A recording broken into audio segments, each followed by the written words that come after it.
Good morning. Large-scale wireless. I was a bit confused when it was saying large-scale wireless. I didn't know if they meant over a long distance or really over a huge infrastructure. So I guess I just submitted for the huge infrastructure in this case. University of Tennessee is at Knoxville.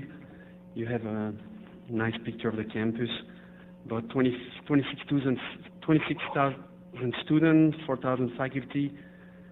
When we made the calculation, it was 15 million assignable square feet, which is 1.4 million square meter. When you look at the picture of campus on the right-hand side, it's about 1 mile wide and half a mile long, on the reverse. And the different colors are the yellow was our phase one, which was mostly administrative and academic buildings, and the other small yellow is the agricultural campus, and then the other color is what is that, blue or violet? Is the second phase, which is more athletic buildings, etc. So how did it start? Well, early on, we received 45 access points from Lucent as well, it was first a loan, and it became a donation later on. It permits us to install 8 pilots in the 8 different buildings, and very fast the community joined that wireless network tremendously. And mostly the people from the business school, the architecture school, special programs, they immediately use it for classes, etc. So seeing the success of this, the president had a little pile of money on the side and told us very fast that he wanted the whole campus to be wireless in 1 year, and he wanted it was I think a Thursday or something like that. And he told us, by Monday I want a plan on my desk, or I call an external contractor to do it. That was a nice incentive. So the way we did it, we used the 8 pilots. Fortunately, they were quite widespread over different style of buildings, old, new, open, closed. So we were able to build a matrix of concentration of number of AP per square feet, or number of square feet per AP, sorry. And with that, we took all the surface of the whole campus from the physical plan people, and we did an estimate of how many access points we would need.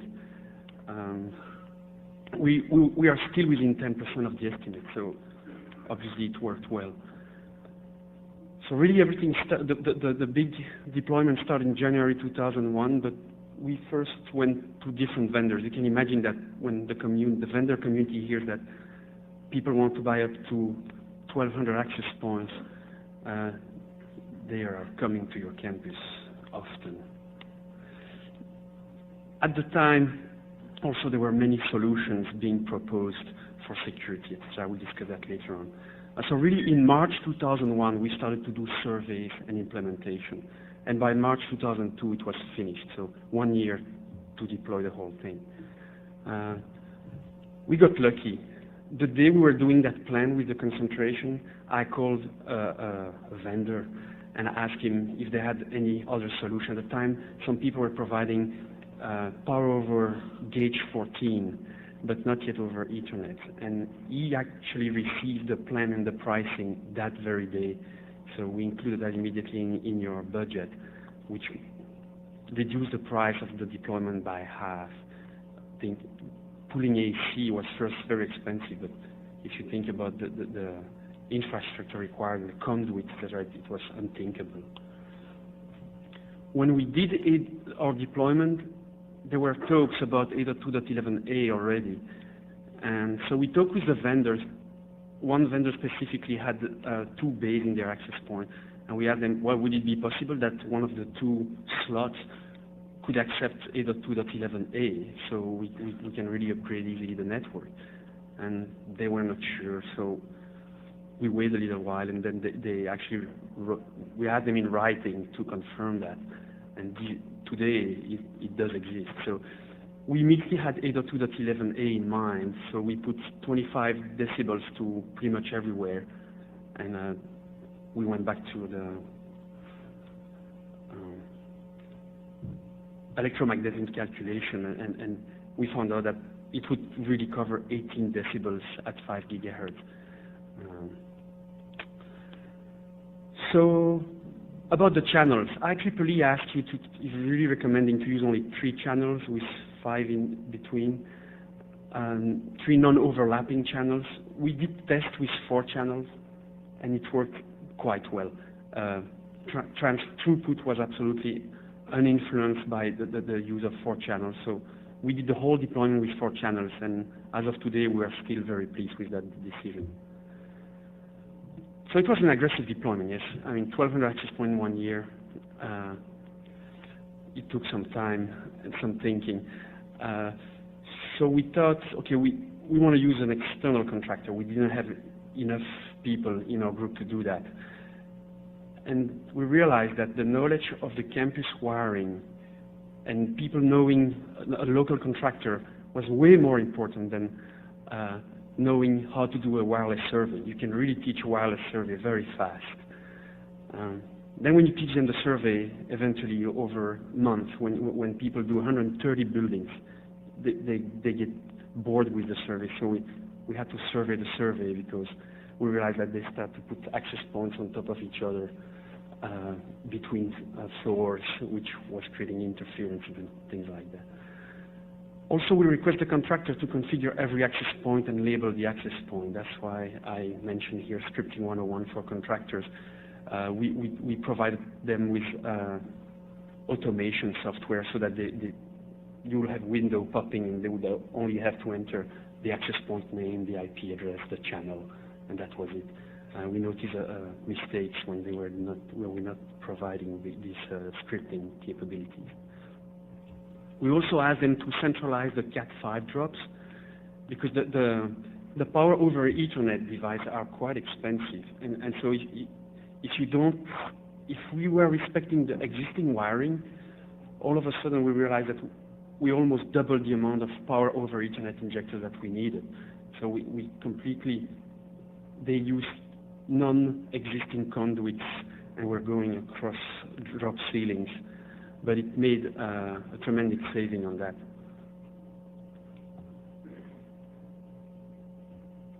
So for the policies, we immediately wrote a policy and said, okay, since we will provide the whole campus with 802.11b, you will not bring your own. It was very aggressive, but so far, everywhere where we provided 802.11b, we have seen very little people bringing their own access points.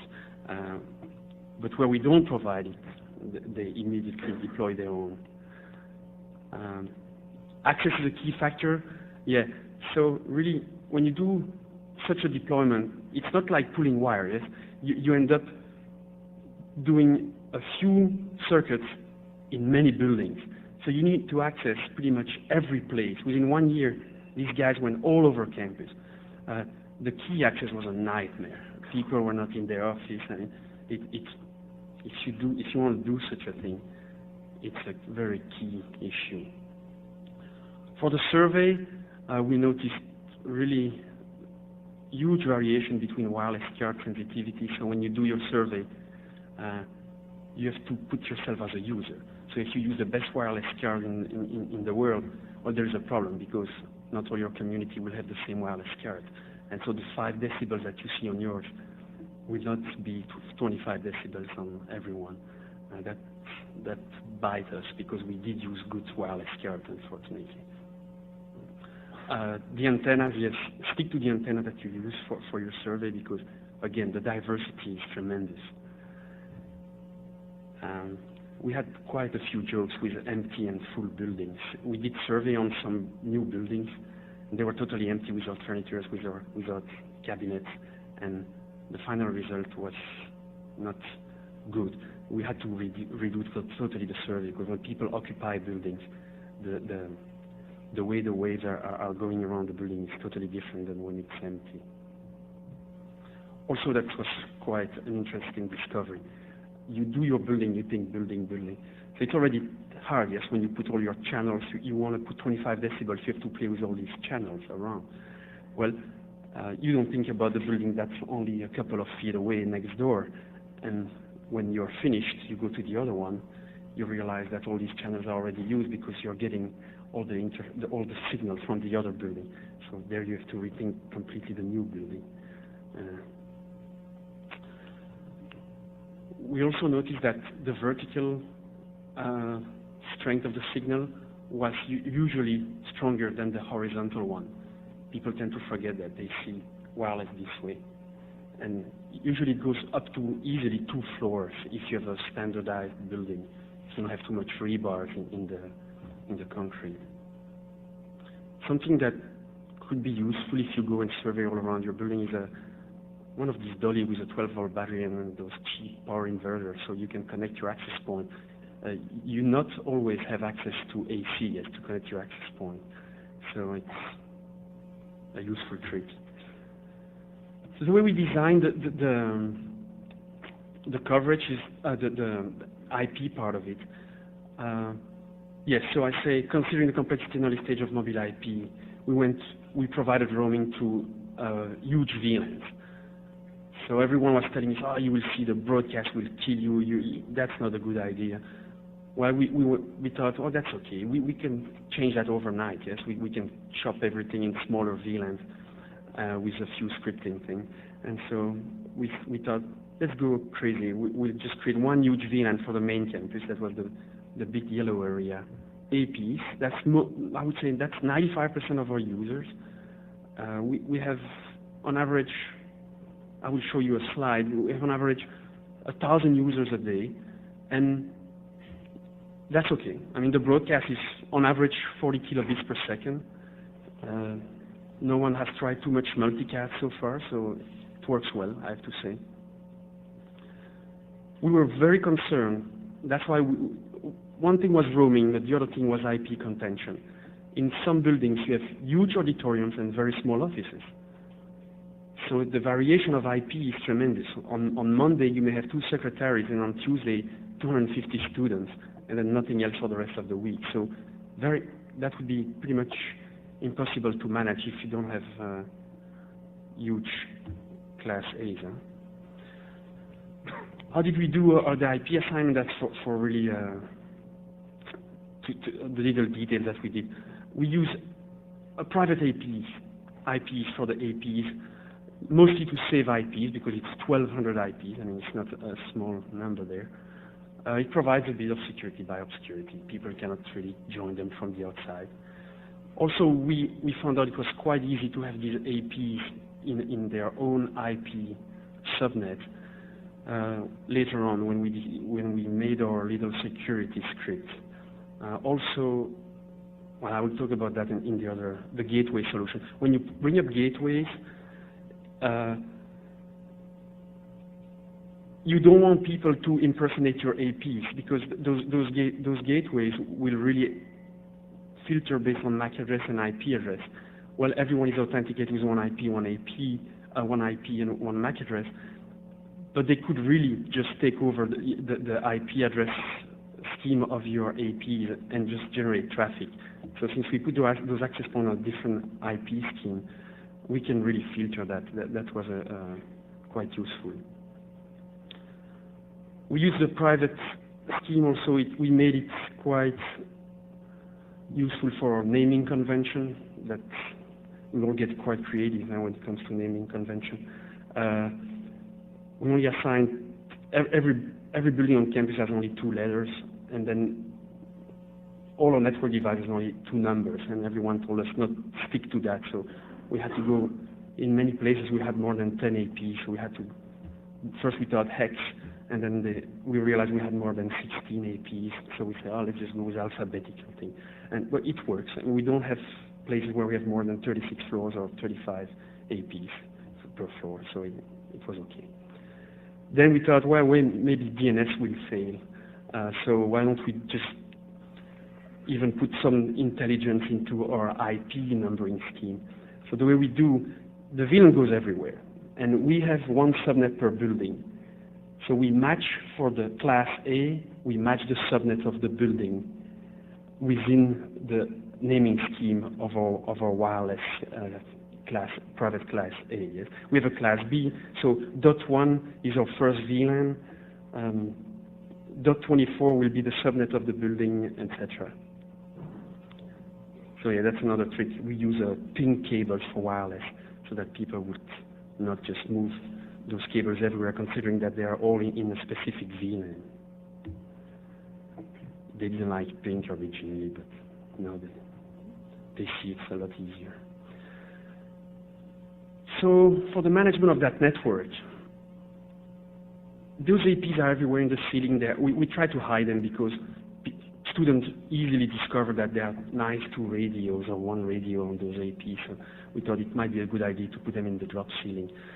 Then we thought, wait a minute, we put them in the drop ceiling, what happens if we have to access those APs? It would be a nightmare to should we put stickers?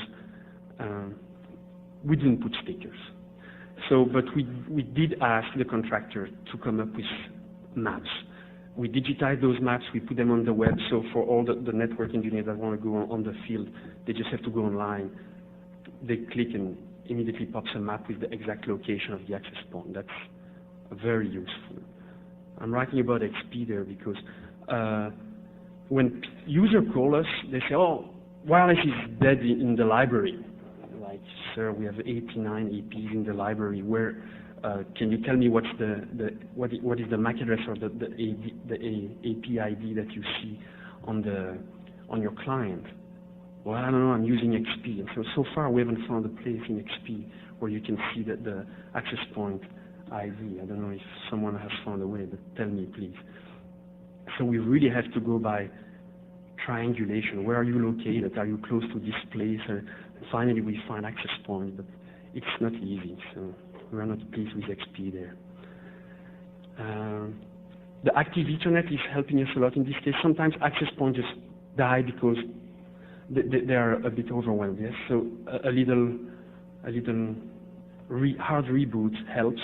And we don't have to go in ceilings for that because of active Ethernet. We just have to go to the equipment room, unplug it, wait a little bit, plug it back, and they usually come back. If they don't, well, you go back to the ladders, yes.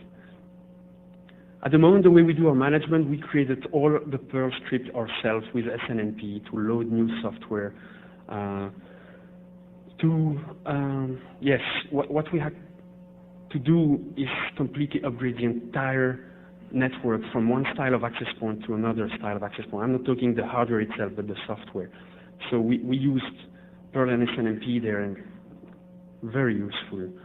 There are companies popping up at the moment because they discovered that they were niche for management software, and I think we will move to this because there is a point where your Perl scripts can become unmanageable, especially when people leave. About the VLAN trunk everywhere, so we have buildings on T1s, so we cannot pass those trunks, and those are very annoying because not so much about the IP contention I was referencing, but mostly about the security issue that we have with that.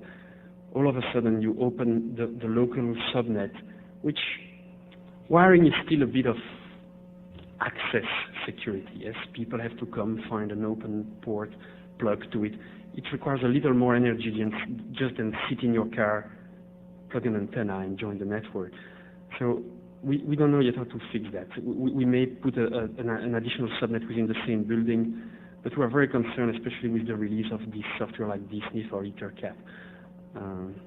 In many of these buildings, there are administrative people doing unencrypted traffic, passing your social security number, etc. So, how did we do with security? Well, originally, when we had those pilots, it was wide open. Then we thought, let's go ahead and enable a web that will be secure. Then we realized, well, wait a minute, web is a shared key, so everyone can see everyone's traffic once they know the web key. And then there was the famous paper about web being broken. So, okay, and also, we decided not to give the web numbers away. We had all these people coming to us or coming to the help desk, and people had to enter themselves the web keys. And then the Linux client people came up, and you have to put them in a config file. So we thought that's completely ridiculous. We'll stop that. And also at the time, Apple didn't support quite well the web. We use web these days when we do point-to-point because supposedly Web Plus is a bit safer, and it's still a deterrent. So then when we did the massive deployment, the 1,200 access point, we got convinced by a vendor. They had a nice solution actually. It required a client on the PC. They were doing PPP to the access point. It was encrypted. It was going to a Radius server. The Radius server was going to the LDAP. Everything was beautiful. They had a client for Macintosh. They had a client for the existing Windows release. No client for Linux. At the time, we didn't have too many Linux users, so we felt comfortable. Then that code was terrible. It was very buggy. They stopped support for new operating. Even XP was not supported. Mac OS X was not supported. And we had access point crashing all over the place, about at least 10 a day. So we became very good joggers, going rebooting all these access points on campus. So we totally decided to drop that solution. Unfortunately, they had a firmware update to convert it into a wide open solution. But there was a little detail. You had to upgrade the bootloader as well. So we found some tricks there. And in 5 days, with a lot of Perl scripting, we converted 1,200 access points. So it's possible, you can do it. You didn't sleep much. So right now, it was wide open, and then we decided that's a bit too crazy. Yes, we do not advertise the network name, mostly for wireless hygiene reasons. When you advertise it, people put their client in discovery mode, yes? So if someone brings an access point, I'm not even saying a rogue access point, but an access point from some other reason, you may just roam to the other access point and lose your connectivity. Then people will call us and say, well, wireless is not working. We have experienced that many times. So by not broadcasting the network name and forcing people to just enter an SSID, you actually guarantee a bit of you keep your people within your wireless network. So like I said, it's semi-open at the moment, and we monitor the ARP cache. So people have to, when they come on the wireless network, they have to register on DHCP webpage. Then they have to go, then we know their MAC address. So it's based on MAC address. And we monitor the ARP cache. Every 5 minutes, we check the ARP cache to see if there is an unregistered MAC address on it. So that's the disclaimer. I don't know if it's readable, but we basically say like the new wireless network offers no security features. So we tell them to use webmail and encrypted solutions as much as they can.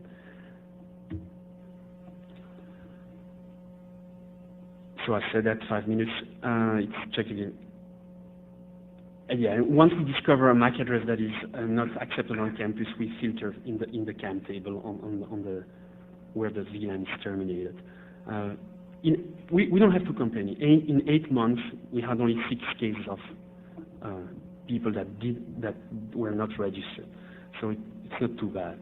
Of course, I just saw the other day that with the Unix world, you can change your MAC address easily, but fortunately in the Windows world, it was not that easy. Well, I just saw a little product called SMAC, and you can change your MAC address in a couple of seconds. So there goes your fake sense of security. We also explore the off-the-shelf authentication, which are gateways, but they all rely on the same solution. Yes, it's MAC-based, IP-based. So if someone really wants to join your wireless network at the moment, unless you have a totally encrypted and like either 2.1x solution, authenticate solution, I mean, there is nothing you can do. If they decide to join, they will, yes. So we leave it as is at the moment. We just tell people, please encrypt it because it's really nasty out there. What's nice about this gateway solution is that you can start to filter a style of traffic per user. But again, they can go around that. So, but I like that faculty said, but that's okay. I just want to beat the cheating curve. If people become creative, that's a small amount of the population. We can deal with that. So. We had a problem with the visitors. So if visitors know people on campus, that's fine. It's easy. People register them on their name. But when we have conferences and things like that, it's really hard to get credentials from people.